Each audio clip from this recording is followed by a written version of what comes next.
জরুরি ওষুধের খোঁজে একের পর এক দোকানে ঘুরেও মিলল না ওষুধ। বুধবার এমনই চিত্র দেখা গেল দক্ষিণ ত্রিপুরা সাব্রুম মহকুমা জুড়ে। সারা দেশের পাশাপাশি সাব্রুমেও সমস্ত ওষুধ ব্যবসায়ীরা দোকান বন্ধ রেখে প্রতিবাদ কর্মসূচিতে সামিল হন। হঠাৎ করে শহরের প্রায় সব ওষুধের দোকান বন্ধ থাকায় সাধারণ মানুষের মধ্যে ব্যাপক চাঞ্চল্যের সৃষ্টি হয়। বিশেষ করে জরুরি ওষুধ কিনতে এসে সমস্যায় পড়েন বহু রোগী ও তাদের পরিবারের সদস্যরা। জানা গেছে বিভিন্ন সংস্থার অনলাইন পরিষেবা সংক্রান্ত জটিলতা দূর করা, বাজারে নকল ও ডুপ্লিকেট ওষুধের রমরমা ব্যবসা বন্ধ করা এবং দীর্ঘদিনের একাধিক সমস্যার সমাধানের দাবিতে এই কর্মসূচি পালন করেন ওষুধ ব্যবসায়ীরা। ব্যবসায়ীদের অভিযোগ, কিছু অসাধু চক্র নিম্নমানের ও নকল ওষুধ বাজারে ছড়িয়ে সাধারণ মানুষের জীবন নিয়ে ছিনিমিনি খেলছে। এর ফলে রোগীরা যেমন প্রতারিত হচ্ছেন, তেমনি প্রকৃত ব্যবসায়ীরাও আর্থিক ক্ষতির মুখে পড়ছেন। পাশাপাশি অনলাইন পরিষেবা, লাইসেন্স সংক্রান্ত কাজকর্ম এবং ওষুধ সরবরাহ ব্যবস্থায় নানা সমস্যার কারণেও ব্যবসায়ীরা দীর্ঘদিন ধরে ভোগান্তির শিকার বলে দাবি করেন।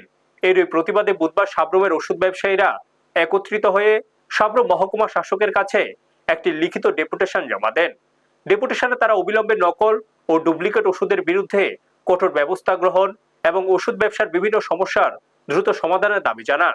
পাশাপাশি সাধারণ মানুষের স্বার্থে স্বাস্থ্য পরিষেবাকে আরো নিরাপদ ও স্বচ্ছ করার আহ্বান তোলেন। এদিকে দোকান বন্ধ থাকায় শহরের বিভিন্ন এলাকায় রোগী ও সাধারণ মানুষের ভোগান্তির ছবিও সামনে আসে। বিশেষ করে বয়স্ক ও জরুরি ওষুধের প্রয়োজন থাকা রোগীদের সমস্যায় পড়তে হয় বলে জানা গেছে। তবে ব্যবসায়ীদের বক্তব্য, সাধারণ মানুষের স্বার্থেই এই আন্দোলন এবং দাবি পূরণ না হলে আগামী দিনে আরো বৃহত্তর আন্দোলনের পথে হাঁটতে পারেন তারা। Bureau report, news Tatkal 24। আজকে কি কারণে ডেপুটেশন দিয়েছেন এখানে?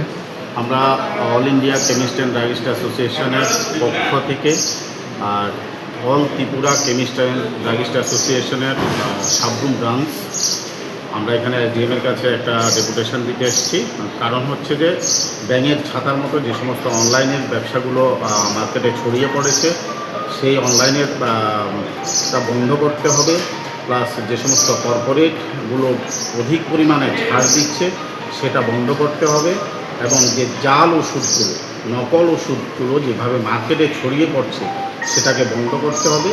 তার পরিপ্রেক্ষিতে আমরা জনগণের স্বার্থে, আমরা যেহেতু একটা সেবার সাথে জড়িত আছি, সেই জন্য জনগণের স্বার্থে আমরা এটা বন্ধ করার জন্য আমরা এসডিএম স্যারকে একটা ডেপুটেশন দিতে এসেছি, যাতে উনিও ওনার উদ্বোধন কর্তৃপক্ষের কাছে আমরা আমাদের যে ডেপুটেশনটা, ওটা আমাদের যে সঠিক উদ্দেশ্যটা ওটা পৌঁছে দিতে পারে।